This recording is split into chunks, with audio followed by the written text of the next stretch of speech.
Hello there and a very warm welcome to another edition of Channels Beam. I am Victor Matthias. It is no longer news that 12 soldiers have been sentenced to death for mutiny and 97 others are to be court-martialed over offences ranging from insubordination, mutiny, house-breaking and disorderly behaviour. And our focus on the program today will be to find out why the soldiers sentenced to death engaged in such an abominable act. But we will begin by looking through the top searches on Google for the past week. Linda Ikeji. Nigeria's most popular blogger, Linda Ikeji, broke Google's record of restoring a blog after it has been shut down over third-party complaints of plagiarism. Shockingly, the complaint was lodged by an old friend who was trying to get back at her for ignoring their old-time friendship. Super Eagles. Nigeria's Super Eagles have lost to the Sudanese side on Saturday in an away qualifier match of the 2015 African Cup of Nations. This means Nigeria's chances of qualifying for the AFCON tournament that will hold in Morocco has become slimmer. Champions, the width on the near side. And Hafnar has got numbers getting into that box. That was quite vital, but he needed to play in a great delivery. He did. And from point-blank range, then Agadi said, thank you very much, and Yema got a hand onto it, but...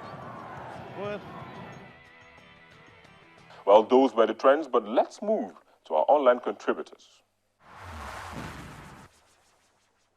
You don't just sentence soldiers for mutiny because of rebellion. I understand the importance of rebellion in the military and in terms of trying to protect the central government in particular. First of all, let's be clear. Mutiny in the army is wrong. It's against the law, and the Chief of Defense Staff, Alex Bade, said in the laws, if you commit mutiny, then the consequence is death. And I think that's the basis that the Nigerian army has used to say, okay, we're going to sentence them to death because of mutiny. But then let's now look at the real issue, because why did the soldiers mutiny against the army? Why did they go against the laws? Why did they go against their superiors or authorities?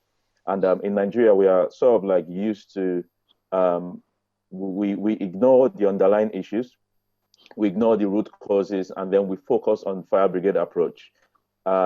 These soldiers committed this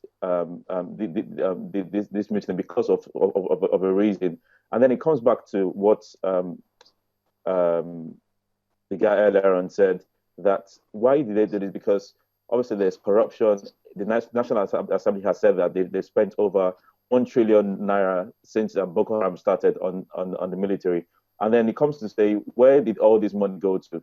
You can't send people to go and fight something that they know, or face a war that they know that they're going to lose anyway, because you're facing someone with a rifle and he's coming to you with APCs and bombs and all that. It's almost a lost battle. There's no two ways about it. We should look at the whole issue from two particular perspectives. The army generally as an institution is reputed, or known to operate based on irrational laws. Irrational laws that are subject to the interpretation of the persons who belong to that institution. So if the army as an institution, generally speaking, take a position within the confines of a layman argument, I think it would sound very, very absurd. I think it would sound very irrational. I think it would sound very disproportionate. And I think that's how this one sounds. I quite understand exactly what it means for a soldier to be charged, or alleged, or prosecuted for mutiny. They are irrational laws, and I think that when you're entering the military service, one of the very first things you should know, or you probably are made aware of, is that this is an institution that wouldn't tolerate discipline. That said, that's within the confines of what should happen in very normal or very sane societies. The Nigerian society is a different ballgame entirely. If it was an American soldier that commits mutiny, I'm so certain that the military institution would throw the path of honor and discipline that person, because it will be said that the American government as an institution has provided everything the soldier needs to deliver. So if the soldier fails to deliver, then that will be running contrary to the oath he or she swore to. That's how normal societies operate.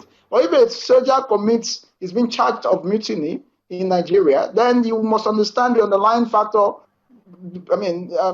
that necessitated that whole protest. And that's where I fought the Nigerian army, because if you haven't given me the right resources to deliver on my promises, then I cannot be held responsible for misbehaving. And I think that it will be unfair within the confines of the templates that those guys were allowed to operate, and within the resources that were provided for them. It will be unfair for the military to then want to enforce the stiffest penalty in disciplining them. So I fought the army in that regard. I think the Nigerian army, if anybody is going to be charged for mutiny, the first person who should be charged for mutiny should be the commander-in-chief. I have to agree with some of the speakers that have spoken before. And this is the fact that anything that has to do with Nigeria, there's always the so-called Nigerian factor to ways things are being handled. Well, I think like some of the speakers have spoken that it is wrong for soldiers to mutiny because they understand the implications of their actions. But like some of the things that I've already said, which I won't like to repeat, like the way the Nigerian military has already handled its operations against Boko Haram and some other elements that they are fighting against.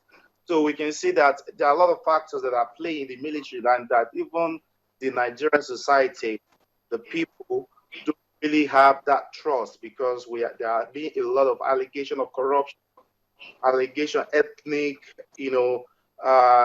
bigotry and some other things like that. That issue just serves to highlight the kind of things that we are dealing with here.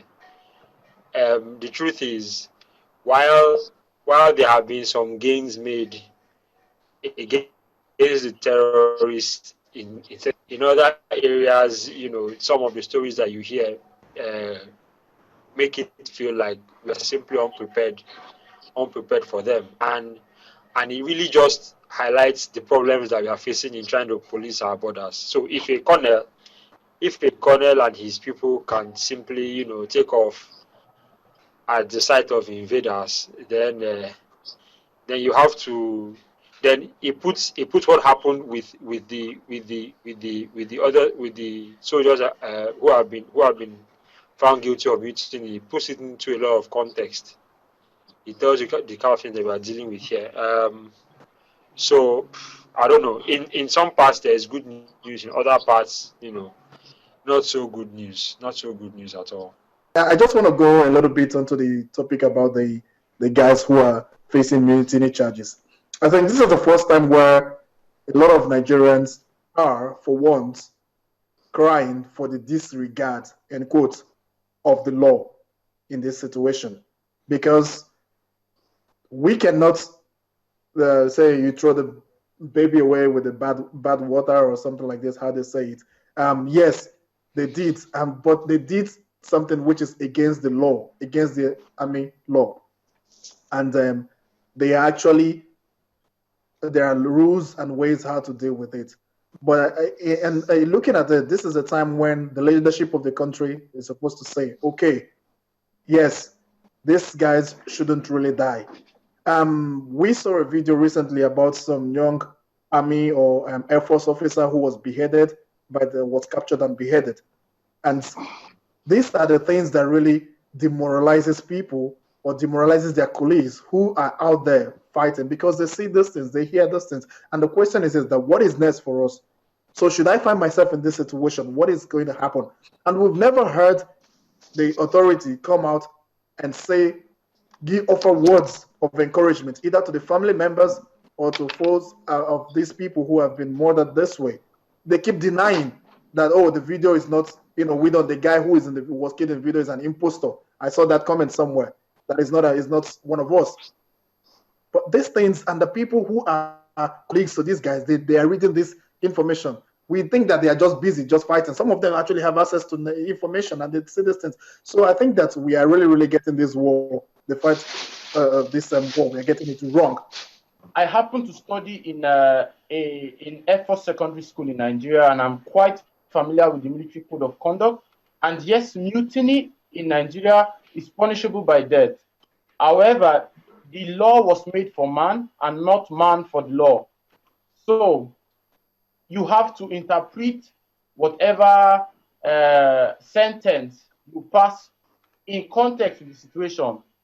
In this situation, where Nigeria is conducting a war against Boko Haram, because as Nigerians, we have to just face the fact that Nigeria is at war with Boko Haram, it will be very demoralizing for our troops, for the boys, for our fellows, for their fellow colleagues and soldiers to be assassinated, basically, because if you sentence them and kill them for fighting the terrorists, then that's how the other soldiers will feel, that you just killed their colleagues. Also, we have to look, why did they mutiny? It was reported several times that their senior officers were in collaboration with the Boko Haram themselves.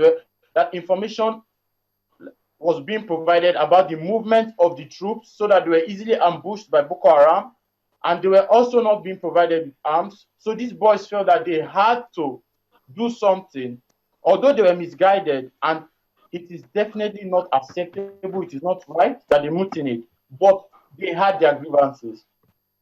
I do not believe that they should be pardoned. I believe that their sentence should be cut short. It should be a lighter sentence. Death is too heavy a sentence at this time when Nigeria is at war, where the morale of the troops is of utmost importance. I think the approach or the granting of the facility